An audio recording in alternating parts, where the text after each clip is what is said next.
Okay, we're live. Well, thank you everybody for bearing with any technical difficulties we may have had. That's totally on me.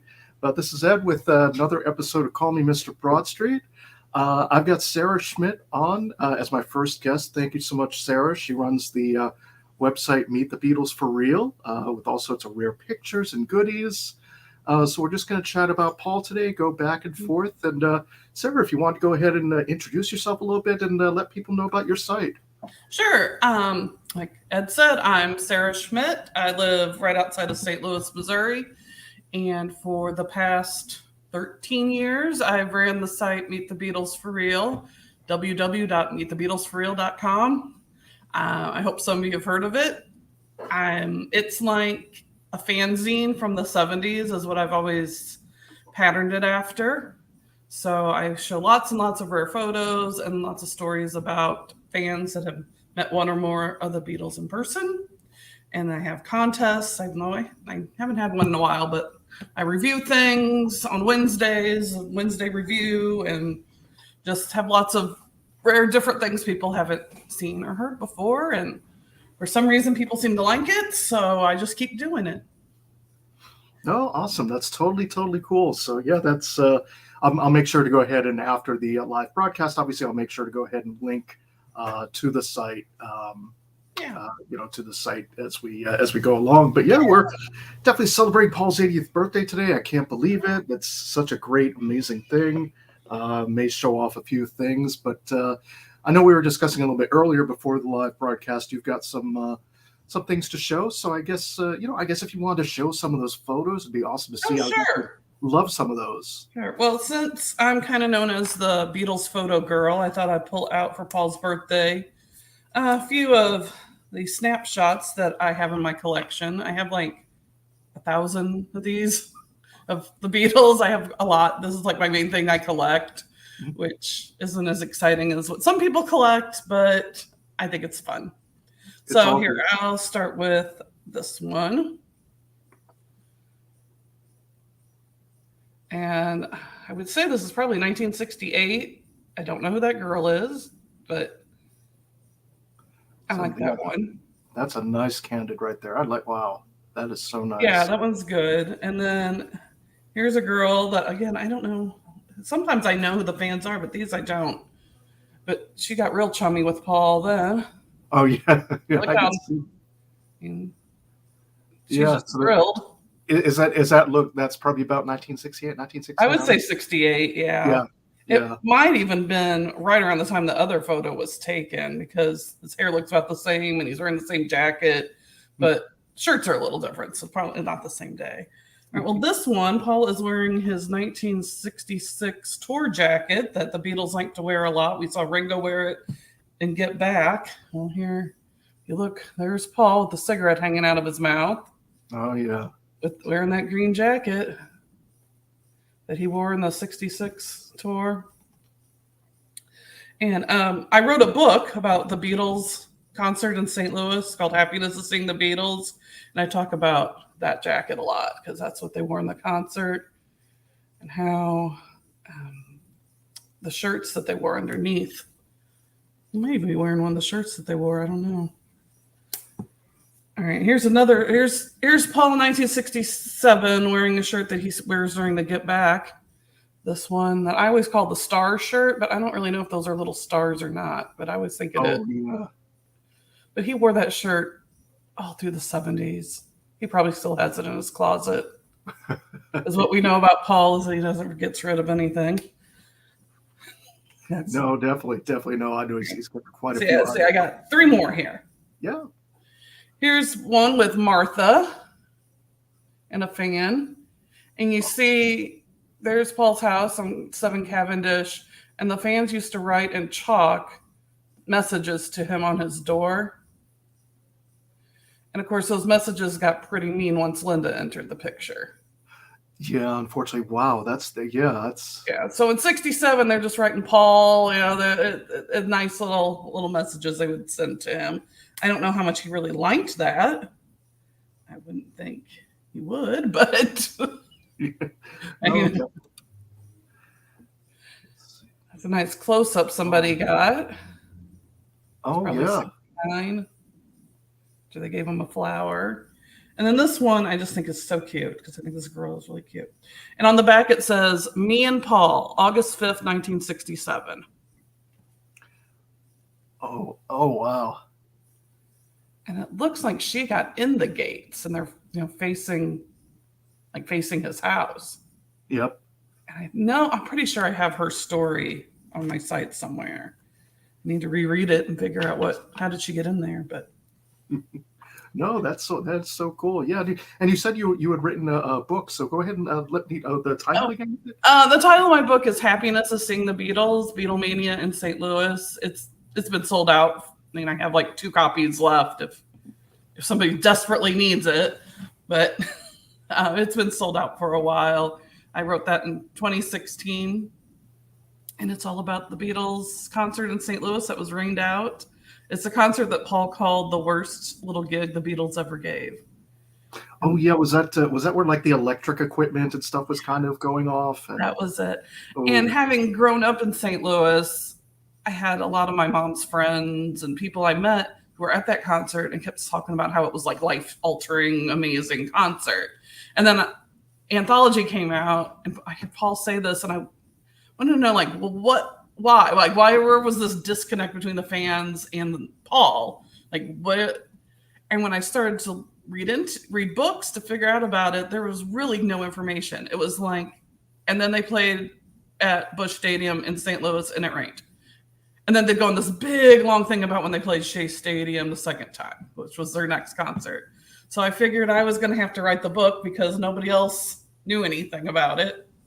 So I dug in there and I interviewed tons of people and went to the library in town in St. Louis and did a lot of research and made a lot of interesting discoveries about that concert. So, yeah. So how long did it take to write the book? I mean, that's a huge endeavor right there. That book took me, let's see, I started in 2014 and I was done in 2016. I really plowed through that one. Now, the book that I have that's someday going to be released in the near future, but I don't have an exact date, I feel like I've been working on it for an eternity. It's like it's never going to get out, but it will. It's so close. It's so close. Yeah, what's that? Can you tell us anything about that? Or? Oh, yeah. That book is called Dear Beatle People, and it's all about the Beatles North American fan clubs. Not the British ones that Frida Kelly ran, but the North American side of things, and which was kind of messy. And there's lots of interesting stories in there about fans that got to meet the Beatles because of their fan club connection, which is really fun. And how the Beatles threatened to sue the fan club members in 1968 and sent cease and desist letters out to everybody. And that whole story that I don't think people really know. So, wow, that'll be good. So you said that'll be coming out relatively soon. Relatively soon. I just got the artwork for the cover. I'm still making these tweaks on the inside. I'm having trouble with the layout, to be honest. Mm-hmm. Different people that I've had do it, it's not to my liking. And I want this book to be the way I envision it and the way I think everybody would like it to be presented. So I'm still tweaking things and where the pictures are going to be and that part of the layout of the book. And once I get that straightened away, then it'll be out. Nice. And I don't know if I'm supposed to tell anybody this, but I will anyway. It's going to be published with APCOR, APCOR, who does the A is for Apple books, and they're kind of a specialty area Beatles books. Oh, good. So that's good to have a little exclusive. Yeah. That's awesome. Yeah, I know. Ed told me not to go telling people that quite yet because he doesn't want to be bombarded with emails about when and how to order the book. So. Don't go to APCOR and ask them. Just we don't. Hopefully not. Hopefully not too many people will go doing that. Right. Don't go around asking Ed at APCOR about my book, but just be on the lookout. I'll have it on my site, and I'll let everybody know when it's ready. And it should be soon-ish. Cool. Cool, definitely. Well, and I know recently, you got to see Paul in concert. I mean, how was that? That had to be. It was amazing. It was so good. The whole experience. I always say that people complain about Paul's voice, which I could jump right in on that bandwagon. Yeah, his voice did sound pretty rough that night. I could go forever about that too, but that wasn't the whole point of being there. I went and saw the limo watch, and he smiled at me and gave us a thumbs up. And then I met with some friends that I had never met in person before. I'd only talked to online and beforehand, and we chatted. There was this whole just community aspect of it. And then the concert itself, it was so much fun. Paul was having a great time. You could just tell he was in his element. The fireworks were going off on Live and Let Die because it was an outside concert. So it was like big, big, big, big. Yep. And, it was so much fun. It was just the whole experience of a Paul concert is just well worth going to. It's Now, more than just he's not singing the song I want to hear and he sounds like an old man, which is like what I read all the time or hear people say all the time. It's like it's so much bigger than that. I guess it is. In the end, I mean, look, there's certain songs I would love to hear live, of course, but in the end, it's the experience, of course. It's just going, to see him in concert. Now, how many times have you seen Paul in concert? I think that was my 10th concert. Wow. Over, the course of my life. Mm-hmm. Yeah, no, only two for me. 1990, July 4th was my first one. Very first rock concert, actually. Thanks, Mom and Dad out there if you're watching. Yeah. And that's what turned me into a real fanatic. That was at RFK Stadium. And then 2005, I think October, when he played the Garden here in the Boston area. Okay. Yeah. But no, that had to be great. I mean, I saw the pictures. I think you got to meet. What did you get to meet up with Kit and a couple of the other folks? Yeah. Kit, I've been friends with Kit for a long time, but yeah. I joked with her because I live outside of St. Louis, so I live on the Illinois side, and she lives up in Chicago. And I said I had to go all the way to Florida to see somebody who lives in my own state. Isn't that always the case, though? I mean, it's like, if you go to especially go to yeah.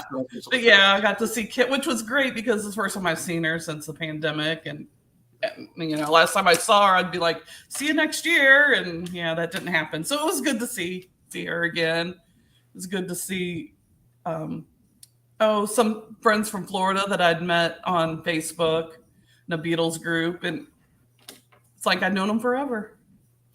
That's what it really feels like, when we met on the, the virtual fest. I mean, just, chatting. I remember chatting kind of afterwards.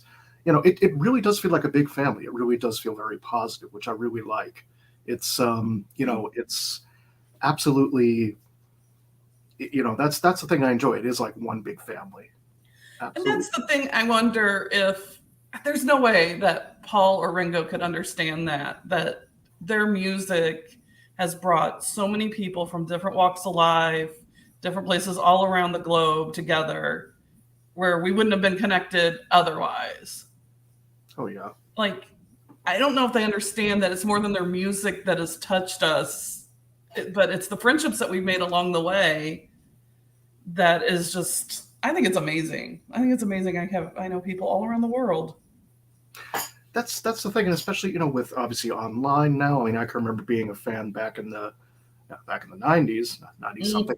You could connect through Beatle Fan Magazine a little bit, or maybe through conventions and clubs. But I mean, having something like this, having a platform like this, I mean, we could talk, in our living rooms, in our respective living rooms and everything. But no. Right, yeah. The technology really did help. I remember when I was in high school in the 90s, I felt very isolated as a Beatles fan. Yeah, you bring up a good. I wasn't even thinking of bringing this up, but you bring up a good topic. Yeah, because everybody would be into. Well, I mean, I don't know. At the time, was it probably Snoop Dogg, Nirvana? Not knocking those at all, but it's just like okay, I feel like the one Beatles fan right here. Right, exactly. And people would always be like, "Well, how do you like them? They're old. Didn't they die?" Like, remember the people say. Yes. That's it's like, no, there's, at the time it's like, no, there's three of them. There's not, I mean. I know. I was like, but their music is still good. Like it felt like I was always trying to rationalize it, and there was some bullying going on because I like the Beatles and bands from the '60s, and it wasn't easy before you found your people. This is why. This is exactly why. Yes, 100%. I mean, I look at it, and yeah, I mean, it is like it's finding your tribe. I think one of my family even said that about the broadcast and everything and doing this. Yeah, it's 100% like that. It's finding like-minded people, and that's what I love about about connections like this. And I went to my first Beetlefest in Chicago in 1994. And I just graduated high school. It was like the summer between high school and college. Yep. And I went with my mom, which I go everywhere with my mom. Hi, Mom. She might be watching. You never know. And I went, and I was just amazed. I was like, there's people like me. This is like a room full of people like me. And even my mom was amazing. She tells this story about how we first got there. We sat down and everyone's singing All You Need Is Love for some reason. That was the song that was playing while they were waiting for everyone to get on. They just had Beatles music playing. Everyone's just singing along. And everyone went, all you need is love. And my mom's like, I thought I was the only one that did the burp-a-dur-dur-durs. It was like this moment that we all have was like, there's people like us out here. Exactly. Oh my goodness, that had to be so much fun. Did you get tickets for? Oh, I imagine you must have just gotten tickets for that, or your mom must have gotten tickets for that. She must have. The year before, I went to a summer camp, and I was wearing a Beatles t-shirt. Obviously, I was wearing a Beatles t-shirt, and one of the camp counselors stopped me and said, "Do you like the Beatles?" And I was like, "Do I like the Beatles? I'm Beatle crazy." And he was like, well, you need to go to Beetlefest. What's that?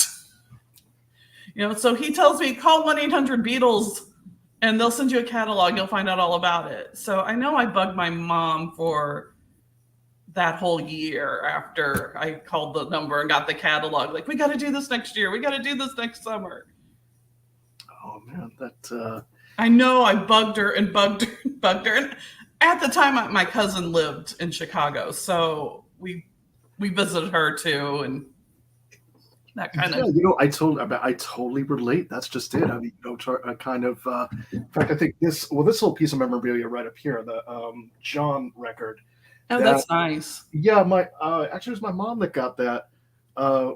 Same year of graduating high school, '94 for me as well. So. Okay. Yeah, exactly. So, trust me, I totally get it. That right there was from, I think, Service Merchandise, back when Service Merchandise was an actual store. Yeah, I remember that. Yeah. So that was very nice. So, Mom, if you're watching, that's nice. That's a nice item. Yeah, it's really, it's very cool, gold plated. It's 2,200 out of 2,500, something like that. If I zoom in on that, but yeah, it just. Yeah, I know what you mean. I exactly know what you mean. My first Beetlefest was 2002, right after George passed. I got to go to that, and I went to that one in Chicago after George passed. Yeah, New Jersey for me, but yeah, that was it was very, very poignant. Mm-hmm. The one after Linda passed, 99. I remember I went to that one. That one was kind of difficult too. That was. Which I wasn't expecting, but it was, kind of touching. No, definitely. In fact, I think, speaking of Linda, let me see. I've got a few little items with me too. So I got this, I think I may have done a review for this at some point, pretty sure, but stories behind the songs. This is actually just a cool little companion to the lyrics book. All right. I just got some a text message from Paul McCartney. If you send him a text at the concert. Oh yeah. I like to think that he's just sending it to me. Thanks for all the lovely greetings and warm wishes for my birthday. You're welcome, Paul. Anytime. He's just like, because it pops up like a text message from my friend. It just says Paul McCartney. He goes, Paul. Oh my God. Yeah, I just sent a text to them number at one of the concerts, and he says, "Text me," and then periodically you get a little something from him, and Yeah, they like the auto tech. No, that is so cool. and it's not really him. Like it's just, like I doubt he's sitting in his house. Like, I'm going to thank everybody for all the nice birthday wishes. But in my little imagination, he is like sitting in his backyard and just picks up his phone, tells Nancy, "I'm missing everybody a little thanks." Exactly. As if he's not busy enough, right? Right. And today, I hope really today he's just relaxing and spending time with his family and not doing anything too big. No, well, I know there's the. I know he just dropped the news about the McCartney 1, 2, 3 box set. Yeah. Which guilty. I'm probably gonna get it. I probably won't get that one. Now, that's an interesting point to kind of raise. Do you find? I know you said that the pictures are kind of your your thing, your main thing that you collect. But do you find with collecting stuff like do you find you want to have everything from the collection, or just kind of like certain things, or some things you can do without? I want to have everything, but you can't have everything. It's just not financially feasible, and you don't have room for everything. So I am not a record collector. I mean, I have McCartney 3 on my phone, and that's the only way I have it. I didn't buy the vinyl in pink, yellow, blue, rainbow, gold, whatever. I don't care about that. I'm not a record person. I don't have a record player. I don't collect records. So yours is more streaming and everything. So you don't have like CDs, records. I have CDs because that's and I have some of my old cassettes from when I first became a fan. But I do have most things in CD. But newer things, I just have the streaming. Well, even I bought McCartney 3 on digitally. Yeah, but I didn't really like it, so I've only probably listened to it like 3 times. I think I've I think I've probably bought not quite every format, but just about every format for McCartney 3. It feels like, and a lot of people do. I mean, that's a big part of collecting. I think you have to find your area that you want to collect, because you just can't do everything. Oh yeah. Now, I did buy the big Flaming Pie. Oh, I got it for Christmas. The Flaming Pie set, because that's one of my favorite Paul albums. And I really wanted that one because I like that album so much. But that's really the only big Paul set that I've got. Now, I've got all the Beatles ones that came out. And I've got some John ones, because John's my favorite Beatle. But, Paul, I kind of pick and choose. There's some stuff I like better than others. And I don't see me getting us McCartney 1, 2, and 3, but I'm excited for people like you that are going to get it and then show us all what it's all about. No, definitely. It's exciting. Paul is my favorite, but of course, I love John, George, Ringo. I mean, I love all sorts of stuff by them. It's and that's just it. I mean, you bring up a good point. No, you can't have everything. There's no way to collect every single thing out there. But it's just it's a lot of fun, like having this, for instance, right here. Again, just kind of picking that up. I mean, even though I think, as we discussed the other day, it's kind of got the greatest hits and everything like that. But just still kind of nice to have something commemorative like that. That's fun. For me, it's I'll show you a quick. That's a little Japanese mini CD. Oh, cool. Broad Street album. Yeah, kind of. I don't know if that's going to show up too well on there, but let's see if we can get that a little bit closer. Yeah, see, it's Japanese. Yeah, right there. Paul and the Japanese in the 80s. Interesting. It's just a mini replica of the the CD. It's really nice. These are kind of expensive, and you mentioned McCartney 3. Well, I had to get the Target edition right there. Yeah. I like this photo cover better in the back. I really do. I kind of enjoy that versus the standard one, but again, that is kind of more my thing. And I think that's great, because that's not my thing, but I like to see it. So you saved me the time. And Yeah, definitely. And each of them has a different cover art right there. Know that. I mean, I don't. Well, I should take that back. I don't have every single edition, but there's two more. But quick you're working on it, right? I'm getting there. I'm working on it. I also have this right here. That's a little promo of Wingspan.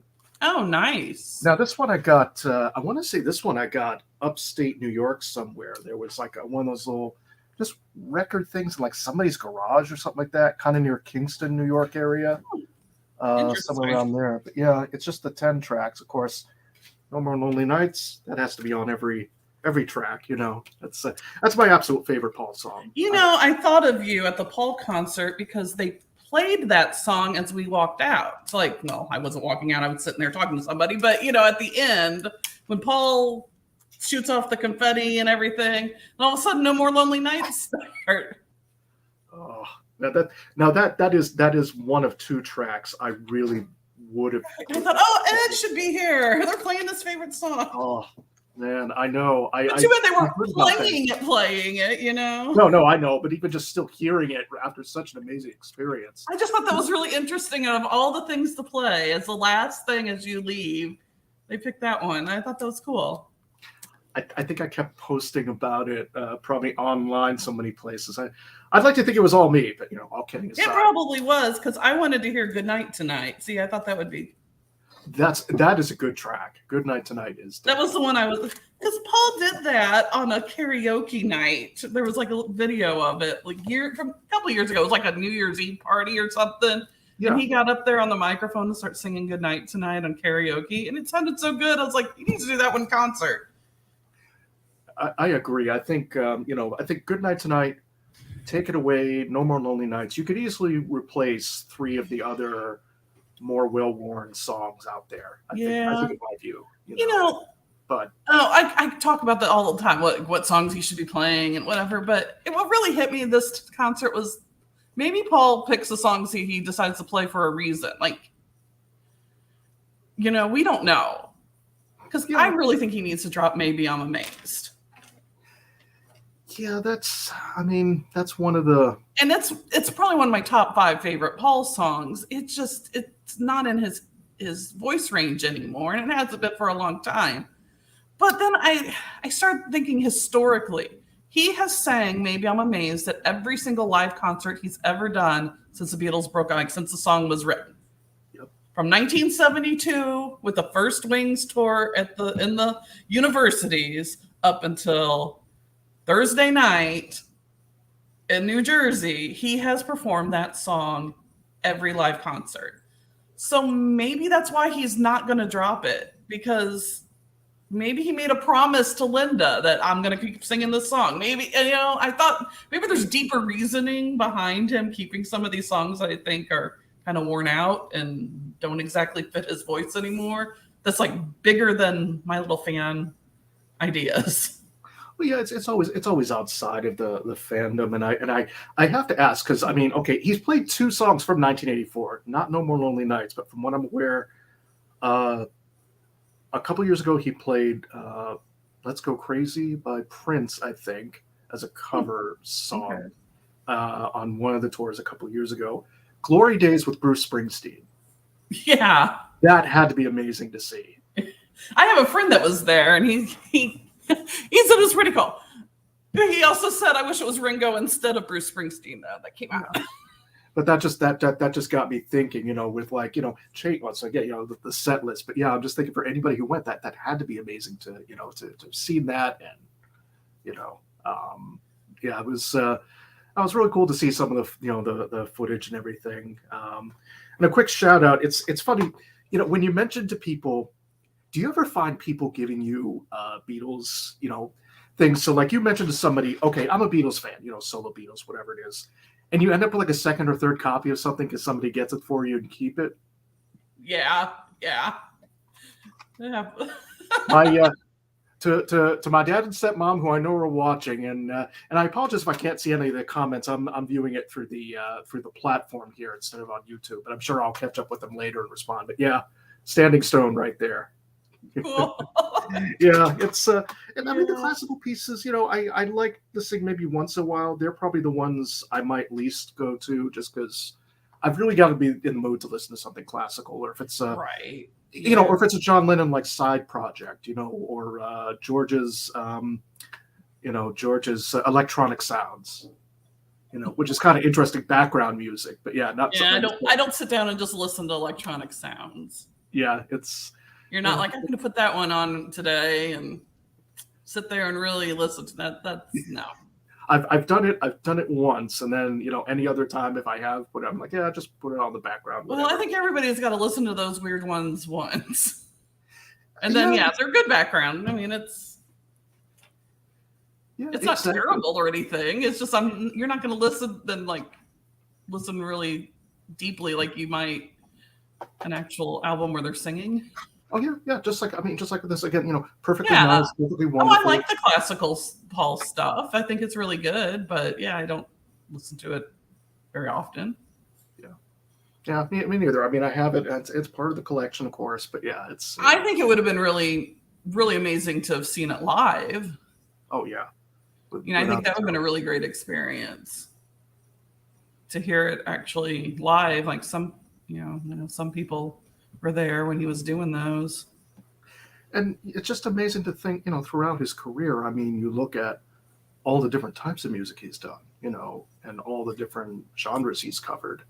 I mean, that alone, and the fact that he's still here. I mean, it is a little bit sad because I feel like, obviously out of the Beatles, there's at least two more people who should be here now, maybe giving Paul a little bit of a hard time. I could see John kind of razzing him a little bit on Twitter or something like that, or online, knowing John's sense of humor. Oh yeah, and especially you think about like how they had their little war in the editorials of Melody Maker. I was like, that was a Twitter war before there was Twitter. That was so what that was. That's an absolutely good point. Yeah, that's absolutely correct. Yeah, I mean, couldn't you see that taking place today on Twitter? The same little snide remarks going back and forth. And I think so. I mean, I think. And all the fans would be like, "Oh, he didn't just say that." Oh. I think it'd be very different. I mean, I know, having read a lot of John's 1980 interviews is definitely different from, say, 1970, 74, whatever. But I think something tells me I could imagine both of them kind of going, calling each other up privately. Hey, let's just do this just to mess with the fans, and going back and forth just as a great, I don't know, cosmic joke or whatever you want to call it. I know. I can see that because that's the kind of relationship I think they had where they really kind of went at each other and.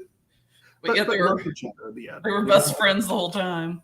Oh yeah, exactly. And it's and I could see George. I mean, I remember, some of the website information for All Things Must Pass back around 2000, 2001, I think. I remember seeing the website for it on desktop. I mean, just imagining him on Twitter now, or Facebook or whatnot, Instagram. No, I remember thinking that website was just amazing. Now it probably looks really old and outdated, but for 2000 it was like really high tech.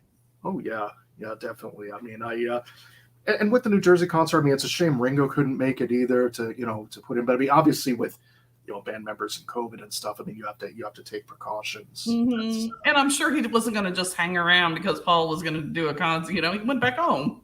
Yeah, of course. I mean, he's got to say, I'll FaceTime you later. That right. I mean, I think he may have considered, because I'm around in that area, I'll pop by. But he's not going to be like, oh, I'm going to have to hang around for Paul's birthday concert. Like, no, I'm going home, and Barbara and I are going to play with our dogs and do what we do. Exactly. No, that's hey, that's would it be nice? Sure. But that kind of leads me into, I know that I think you've got a really, really good, I know this is Paul's day, but I'd love to cover everything with the Soul Beatles.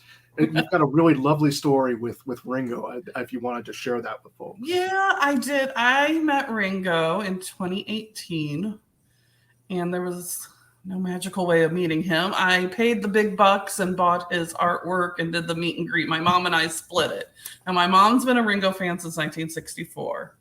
And Ringo's been her favorite Beatle consistently. She absolutely loves Ringo. And yeah, my dad knows. My mom loves Ringo. Like Ringo showed up at the door. Goodbye. Like that's been how it is.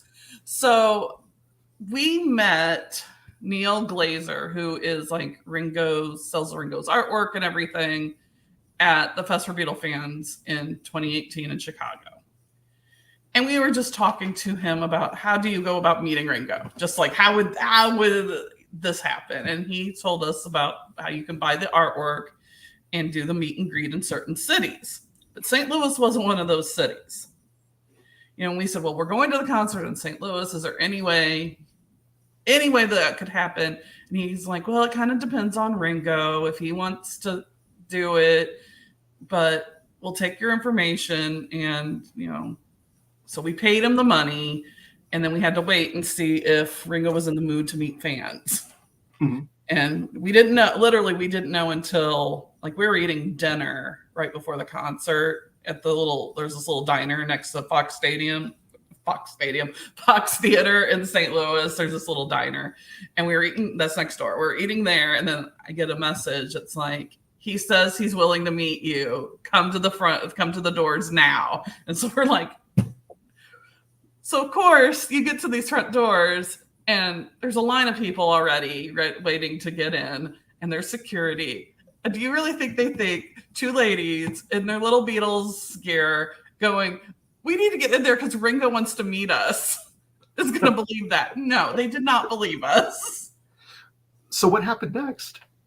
Well, I forgot one little thing. Part of the deal of meeting him was that I had to find someone to run the merchandise table while Neil took us back to meet Ringo. So, hello, Dad. My dad was a salesman for many years. He knows how to do this. Yeah. So I see my dad, because my dad's 6'5", and I see him in the back. I'm pounding on the door. I'm like, Dad, tell him. And somehow my dad talked to then it got passed down, and they like let us in. And then I hear all these people behind us. Why did they get in? What's going on? And then it was like, right, he's ready to meet you now. Go, go, go. And we're like running. And I've never seen my mom run in my life. I mean, she uses a cane. She's running. We're running down this hallway to meet Ringo. You know, this sounds just like out of like Hard Day's Night or something. You know, just kind of running along. You know, that's what it must have felt like. I mean, what did it feel like? Like as you're running along, I mean, are you thinking something, or is it just more like you just got to get to Ringo, nothing else? My heart was pounding. Like, is this really happening? Like, because I didn't think it was going to happen. I mean, here it was the day of, almost an hour before we're allowed into the theater, and I hadn't heard a word from him.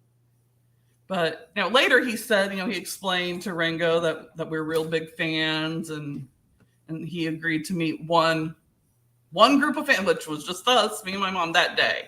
He didn't want to do a big meet and greet with a lot of people, but he would meet quickly with one time. So, wow. So I still was like, is this really happening? Like, is this real? Is he really going to be there? So we got escorted in this little backstage area, and we waited just a couple minutes, and then there was Ringo, and he's like, hi, I'm here to meet you. Wow. And it was really Ringo. I mean, it was him. My mom gave him a hug first, and then she told him about how she'd been a fan, saw him on Ed Sullivan, and he says something like, oh, you can't be that old. How old were you? 6? Ha, ha, ha, And I gave him a copy of my book. And so he stood there and flipped through the book with me and came to a picture of the Beatles and said, oh, there's me and the lads. There's my old drum kit. I mean, it was just so surreal. Like, I'm here talking about my book with Ringo Starr. And I'd been told he never takes books. Mm-hmm.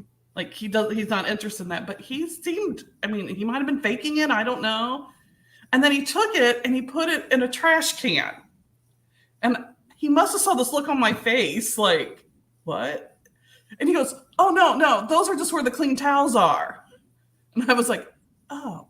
Because I'm thinking, did he really just throw my book away in front of my face? Like, he couldn't even wait till I was gone. Wow. Oh, my goodness. So he hugged both of us, and we got a couple pictures taken. A picture was taken while he was flipping through my book that I didn't know about until I got my phone back. So that's pretty cool. That is. Wow, I And know you shared the photo with me earlier, and that's a really wonderful photo. I'm certainly just a wonderful memory to have with your mom. it is. It is. It's one of my favorite memories of my life. Like one of the highlights of my life was when I met Ringo. Wow. Yeah, and that was it. And it wasn't very long, but it was nice. You know, Ringo was everything you'd want Ringo to be. Yeah, No. that's always good to hear. I mean, I know there's the old saying, what is it? Never meet your heroes, you'll be disappointed, or something along those lines. And of course, we met him in a setting where he was ready to meet and speak to fans. It wasn't like we went up to him in a restaurant or, you know, somewhere where he wasn't expecting to talk to fans. We met him, you know, on his turf, on his, you know, under his conditions. And then we got the artwork that was autographed that I own half of, but it's at my mom's house. She has it hanging on her wall. Sometimes I just go over to look at my autograph. I haven't done that with any of my folks yet. I don't know, but I'm that would be that's amazing. And I know you said no, and I remember before we came on, I know you said somewhere in the back you have a pair of Ringo boots. Is that right? Yes. Do you see right like over my head or my Ringo boots? Yeah, I can. As I'm looking at the screen, yeah, I can see them. Yeah, just right over there. Yeah, those are Ringo. Like designed. They have peace signs on them, and he designed them and sold them on eBay, probably 10 or 12 years ago. And I put in the absolute lowest bid that would be accepted, not thinking I would get them, and I got them. And so they're signed, and they're really cute. And that's my favorite thing. My whole collection of everything I own are my signed Ringo boots. That is totally awesome. It's good. It's good. It's just good. You know, as I said, you know, be able to find your tribe to talk and everything. Turning a little bit back to Paul. So, are there just any like kind of underrated tracks that you tend to enjoy of his music? My favorite Paul song is "Beautiful Night." I absolutely love that song. I feel like that one's underrated. Like nobody thinks about that one, but it's such a beautiful song. And I mean, I've heard people say like, oh, the lyrics are weak with the castles in the sky. And I'm like, I don't know. I think it's like pretty imagery. I like it. It's very descriptive, and you know, knowing the whole history and how long the song took. Right. The song took forever, but I think it's gorgeous. And then I like the addition of Ringo on the drums. You can hear him singing there at the end. I feel like that kind of pulls it all together. And I like the video for it. You see Linda in the phone booth, and you know, it's one of the last things she did. And you know, I really like Beautiful Night. I think it's underrated. And another one of my favorites is Little Lamb, Dragonfly, or is it Dragonfly, Little Lamb? Yeah, I think Little Lamb. The first way I thought of it was right. I like Red Rose Speedway a lot. Yeah, some good, definitely some good tracks on that one. I guess I'm just trying to think. I mean, mine would be, you know, at least the two off of Broad Street 2, the other new ones, Not Such a Bad Boy and No Values. I think those are two good rocking tracks. Not a lot of people really quite pay attention to or know about in the general public, besides, you know, the greatest hits and everything. Right. Yeah, the whole Broad Street album kind of gets overlooked. Thank you. Yes. So, well, obviously that's where I get the name from, but yeah, you know, it's a you know, it is definitely a favorite of mine. What about so like, you know, besides Red Rose Speedway and Flaming Pie, any other kind of favorites out there that you've known over, or any ones that you're looking to maybe pick up? I think we've discussed this before. There's kind of like a couple you might want to pick up that there's. Well, you know, I've heard all the songs on Back to the Egg. Mm-hmm. You know, I'm familiar with all the songs. I've never been able in my life to find a CD of it or to download the whole album. I have looked for probably 20 years, and I have never been able to locate this. So I would like to own the album. Let me see if I can fix that for you. I mean, I'm very, very familiar with the album, as I've listened to it on YouTube, and I mean, I've listened to it all through, and I like it a lot. I like Arrow Through Me, and Old Siamster, I think, is like pretty cool. I think that's a really cool song. definitely. To You, I think that's just a good rocker. I mean, Chris Thomas produced, so I mean, it's like, it's definitely kind of that late '70s kind of Pretenders And I sound keep to it. thinking, well, he's gonna do like a mega album of it and re-release it. Yeah, That's gonna happen. I've been thinking that for like 10 years. Oh, that's gonna happen. Then I'll get it. I'll get it then. I'll get it then. But that hasn't happened. Not yet. No, I know we've been all waiting for the the London Town and the Back to the Egg releases that are in the pipeline coming sometime. Right. Maybe, What's taking so long? I'm waiting for this, Paul. Get with the program. I got to call. I got to tell him. Long. I'll have to tell him, look, call me Mr. Broadstreet called, and he'll go, who? Hang up on me.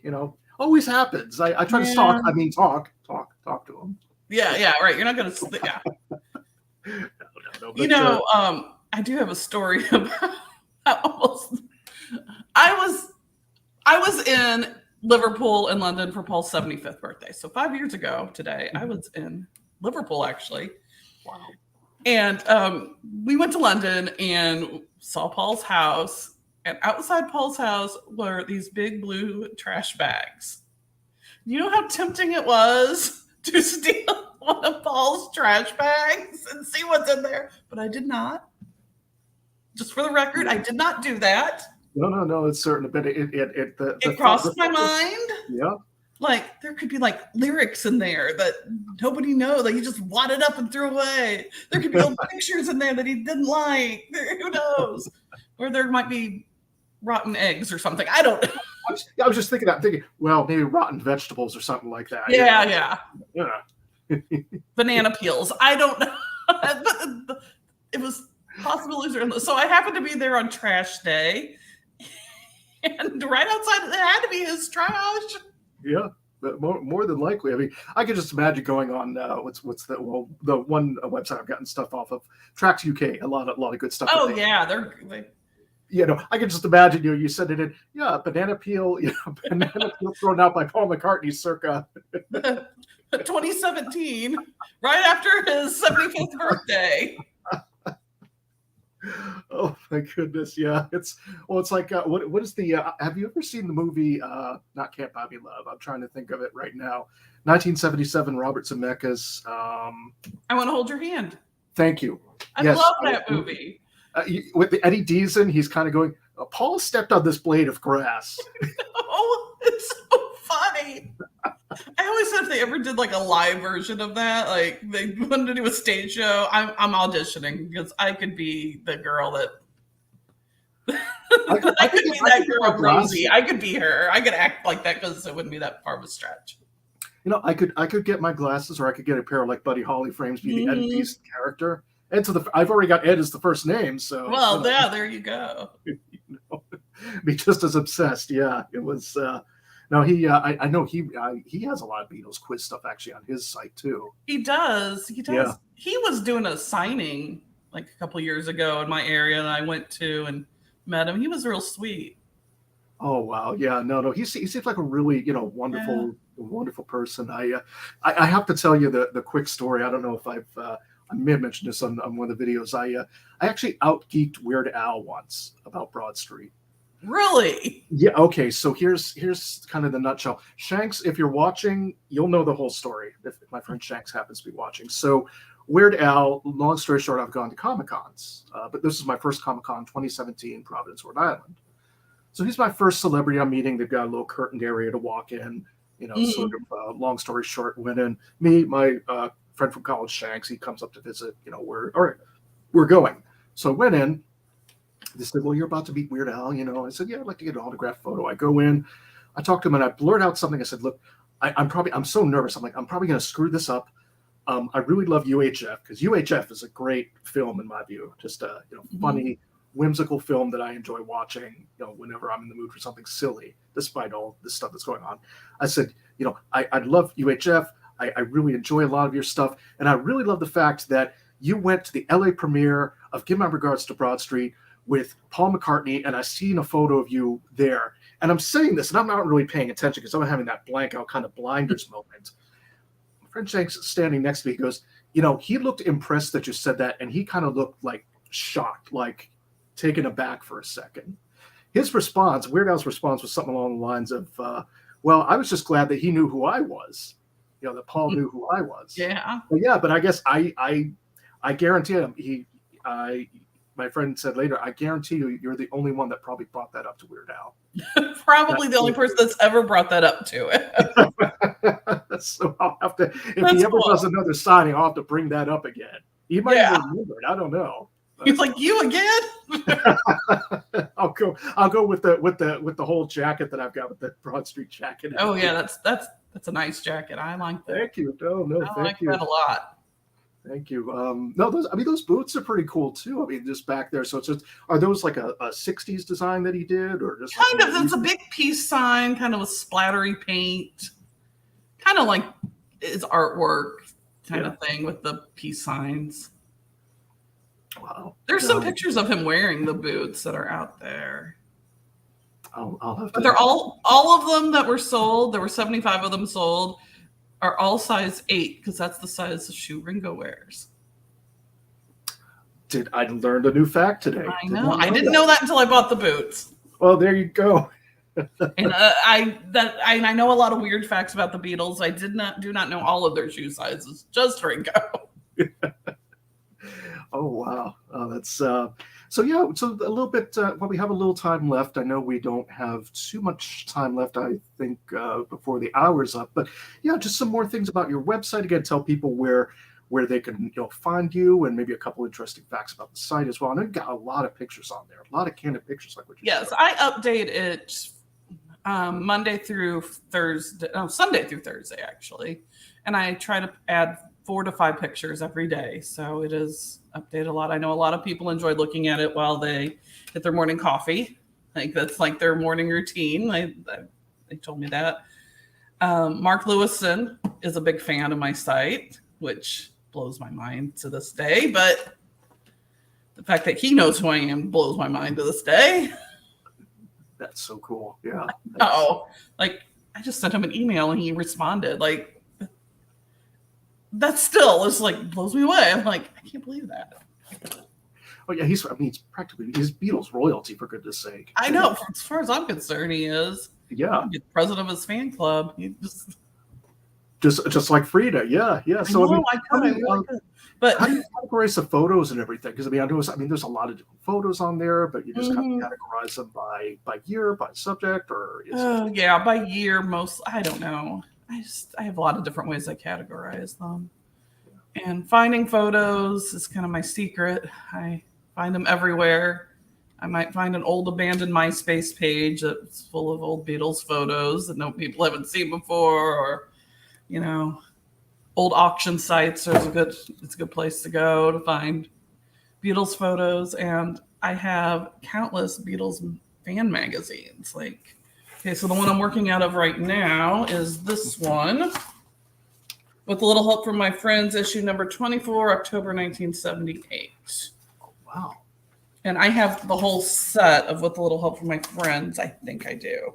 So this is what I patterned my site out off of.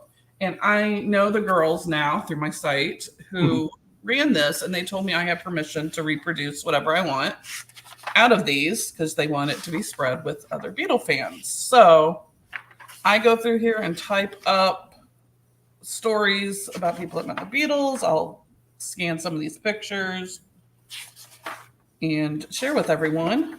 And of course, I credit whoever took the pictures and whoever wrote the articles. And that's kind of what I do.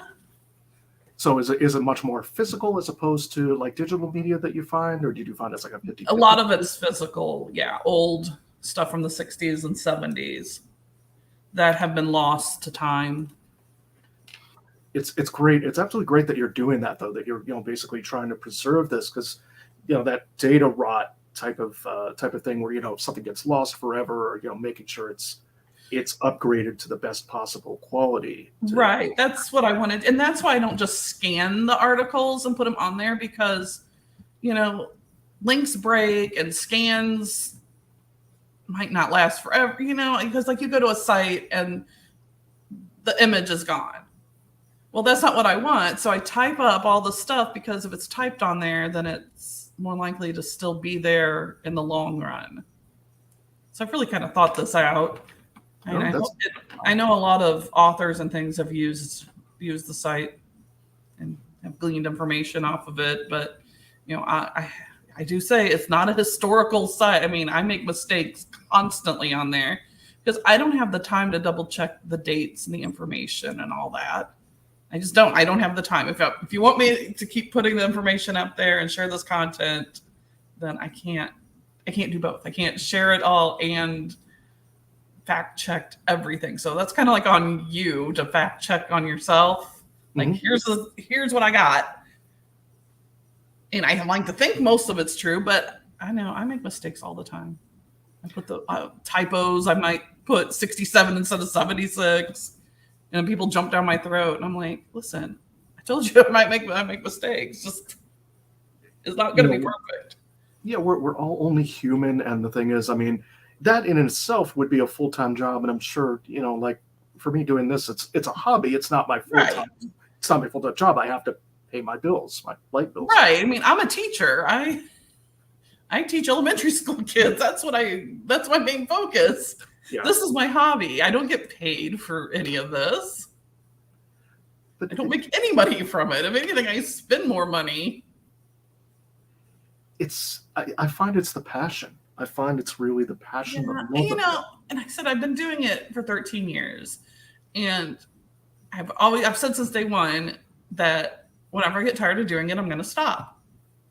And I'm still enjoy doing it, so I'm going to keep going. But if the day comes and I'm like, this is too much of a hassle and I'm tired of doing this, then Meet the Beatles for real will have to end. But for the time being, I'm still enjoying it. That's good. It's fun.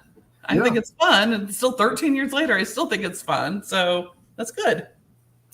And I think we're learning things all the time. I mean, I think that the common misconception, maybe at least to me, is, people say, well, everything that's been written or said or done about the Beatles has been done. But the Get Back documentary alone proves there's still so much more out there. There is. There's a lot of things we don't know. Some things we probably won't ever know, but there's still stuff that we can learn about that hasn't been discussed yet. And I think the passage of time and kind of appreciating it more, and as time keeps marching forward as well. Exactly. And sadly, as more and more people pass away, more things get brought out of the vaults. Yeah, that's a sad with any celebrity, which is kind of exciting, but sad, but not at the same time. Like I'm not looking forward to Yoko dying, but when that day comes, I imagine there'll be more freedom and we'll see more John things that we didn't know about. Yeah, I think so. The pattern of things seem to have gone. Yeah, I think. I'm not wishing her death on it at all. I hope she continues to go and stays healthy and. Exactly. Like, I'd rather her be alive than these things get released, but. It is a double-edged sword. As time goes by, I think we'll have more. There will be even more out there. Yeah. So I don't see the Beatles fandom going away. No, I think gaining more fans, and especially it's interesting to see even the younger fans coming up after us, after our Gen X parents of boomers, Gen X. You're seeing Gen Z, millennials, so whatever order it goes in. Not trying to deliberately leave anybody out, but just kind of seeing what their take on it is, what their view of it is, how they view it through their own experiences and prism of life and everything. Oh, I have a little funny story from my teaching job to share. So I had this kid toward the end of the year come up to me, and they all know I love the Beatles because I have a big picture of the Beatles in the classroom, and I drink from my Beatles cup every day, and they all know that by the end of the year, they all know Miss Schmidt loves the Beatles. So this little kid comes up to me, he goes, Miss Schmidt, did you know that one of the Beatles is dead? And I said, oh yeah, I know, it's really sad. There's two of them that passed away. It's really sad, but yeah. He goes, no, I'm not talking about that. Did you know that one of them died and then they got replaced by another one? Another guy that looked like him? And I went, what? I said, no, that did not happen. That's not true. Oh yeah, it is. I'm like, I can't believe I have a 9-year-old Paul is dead truther or whatever they call themselves out there. He's like, it's true. It's true. That guy in that picture is the real one, but the one that you said you're going to see in concert, he's the fake. I'm like, no, it's the same guy. He goes, nope. I'm like, where did you learn this? Like, who told you this? He goes, I know things or something. So funny in the conversation. Now, so wait, whose birthday are we celebrating then? I know, exactly. I like to say is that if the Paul that has been around since 1966 or whatever is the fake Paul, he's really talented. I'm a big fan of his. Yeah, I know, right? I might be a bigger fan of his than I am the real one at this point, because all the stuff with wings that I like and the solo stuff that I like and all those concerts I've been to, I've had a great time, Yeah, that's we ought to do an investigation on that. Kidding. Obviously kidding. We're not promoting that. For anybody out there, we're not promoting the not at all. Paul is dead. This is joking, It was just so funny to me. This little 9-year-old boy thought he had it all figured out. And had to tell me all about it. God, that is such a great story. Oh, but who knows? Maybe he's going to grow up to be one of the next generations of fans, and you never know. He may look back on something like this or another channel, another place. Who knows? And yeah, you never ever know. That's the beauty of it. But I think we're glad with bringing it full circle, celebrating Paul at 80 today. God bless that he's still here, able to make music. 80 seems so old, but yet Paul doesn't seem like he's an old man. Exactly. Like I think 80 seems like an old age, but he's not acting like somebody who you think of as an 80-year-old. I remember when Time with the Time magazine. I remember when they did the issue when he turned 50. They had the big picture of him. Yeah. The mullet at the time. But, the mullet tire, as I like to call it. Yeah, the mullet, kind of the 90s version of the mullet tire. He's got the bass guitar, and Paul at 50. Wow, rocking at 50, and now at 80, still doing it. I mean, God bless. I know. He's amazing. I hope he just keeps on doing it. I think so. For as long as he wants to. That's just it, especially at this point. Definitely. If he doesn't want to do the big tours anymore, I could accept that. But I don't think there'll ever come a time where he won't be performing. I think at some level, yeah. Even right. I don't think unless he gets really sick or something like that happens. But I could see him maybe cutting down on the tours so they aren't so strenuous. Yeah. I think shorter tours could be in the future, right? But still be performing. Yeah. But this tour was pretty short in comparison to some of the other ones that he's done. Oh yeah. It wasn't really a month. Something like that. Yeah, a month and a half. I don't think. Yeah, but I remember in the past it was like he was going all summer long. Yep. I remember the first tour I saw him in the Flowers tour is I would call the 89-90 tour. That seemed to, you look at the dates on that, it's like, I can't see him doing that type of tour back to back to back. He's not in his 40s anymore. 80, there's going to be some concessions. I don't think I could handle that kind of life myself. It runs circles around me, and my goodness, God bless. I went to Orlando to see him, and I was wiped out for a week. Just from traveling. I know. With all the heat and everything, I was just down. Oh, we got a comment here, just real quick. Oh, hello, just got home, saw your Facebook post about this happy birthday to Sir Paul. Well, yeah, definitely.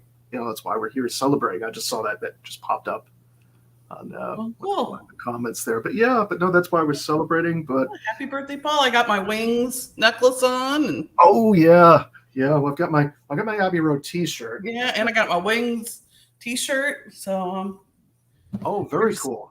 Yeah, it's got old Wings, like first generation, first. What kind of is it? That's like the 70? Is that the 76? No, it's not 76. It's before. That's like Red Rose Speedway. Okay. Era, like 73. 72 or 73, probably 73. Yeah, but I like this necklace. It says McCartney on it up there, and it has the Wings symbol. Very cool. And I thought I'd break it out for today. Very cool. Very awesome. And just thank you again. Just I'm glad we got to talk. Just an honor to Yeah, this was fun. have you on. And as the first official guest, we definitely we will do this again. I plan to do this again with you, with other folks. And Yeah, I'll be tuning in. Yeah, anybody out there, I apologize for any technical difficulties, of course. I mean, this is the first time doing this, but here we go. Somebody else commenting. Saw Paul 2 weeks ago in Syracuse. I was a bit worried, but he did not disappoint. Fabulous show as always. Oh, I see. That's Dawn. Dawn lives in the St. Louis area. Oh, okay.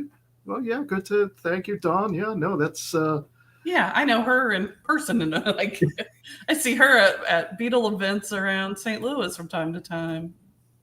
Oh, wow. Yeah, no, I just and I can't wait. And you know what? For I'm planning for April 2023. She's saying hi. Hey. to you, Sarah. Yeah, I can't wait to go to New Jersey Fest April 2023. So I'm hoping to meet up in person. That would be cool. Just the other folks that were on. I hope that my book will be available and I'll be selling it at that fest.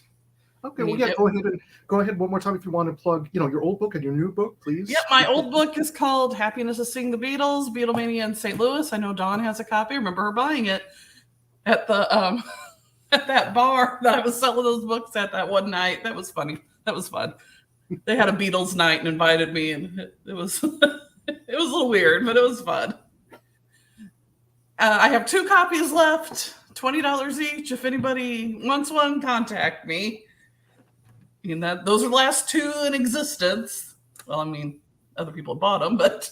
And are those on the Meet the Beatles for Real website, or how could people contact? Yeah, you can contact me through there. Okay. And my new book, Dear Beatle People, the Beatles North American Fan Clubs, is coming soon, very soon.